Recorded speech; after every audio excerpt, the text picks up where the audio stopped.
Welcome to the channel. My name is Dina. Today's episode of the Little Plant Guide is on the spider plant.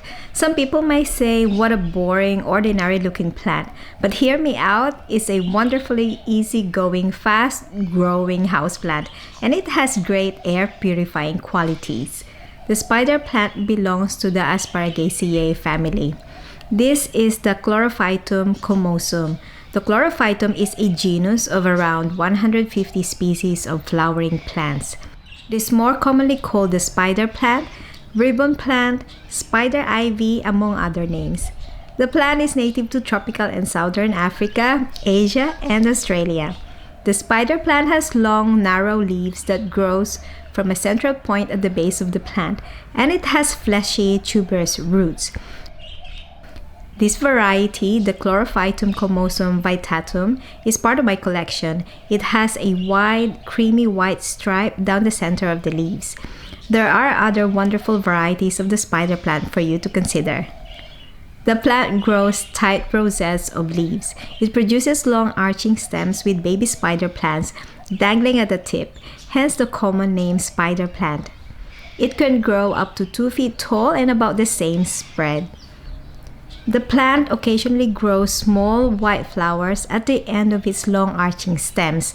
This happens when the plant matures and the conditions are right. It can be any time of the year if the plant is indoors. It can be a single flower or a cluster, but the blooms are short-lived, lasting for about a week.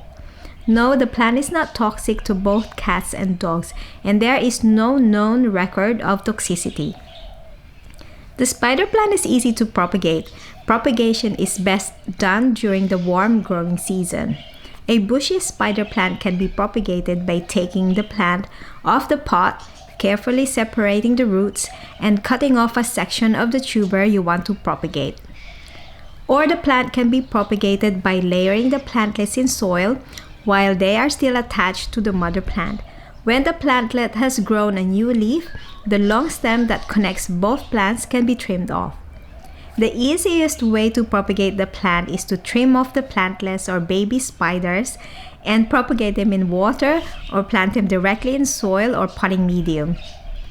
The spider plant will tolerate low light. This is an area of more than a meter up to 3 meters away from a window. But if the plant is not getting enough light, it will have longer and weaker leaves that easily breaks. It does best with gentle direct morning sun and moderate amount of filtered light throughout the day. Stick with filtered light though if you're in an area where morning sun is too harsh or intense.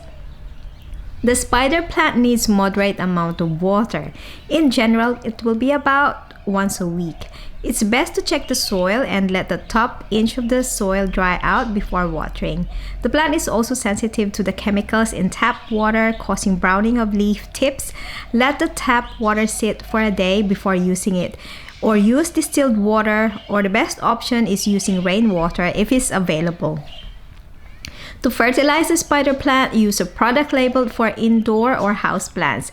Feed during the warm growing season. And go easy on the fertilizer. Overfeeding the plant will cause more harm than underfeeding. Too much fertilizer also stops the production of plantlets or baby spiders.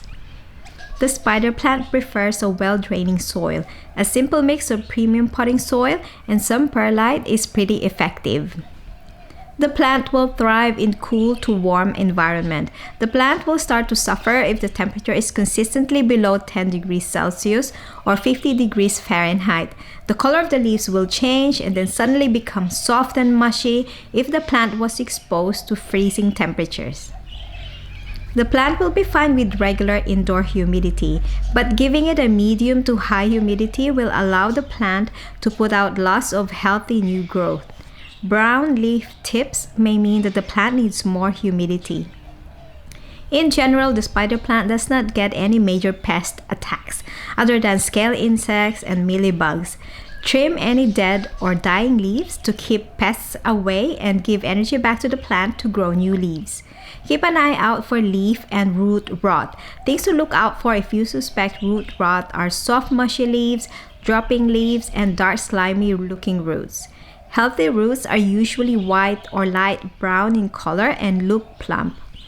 That is all for today. Thanks for watching. I hope this guide is helpful. Let me know what you think of this new video in the comment section. Leave a like and press the bell icon. I wish you much success with your plant care and see you in the next video.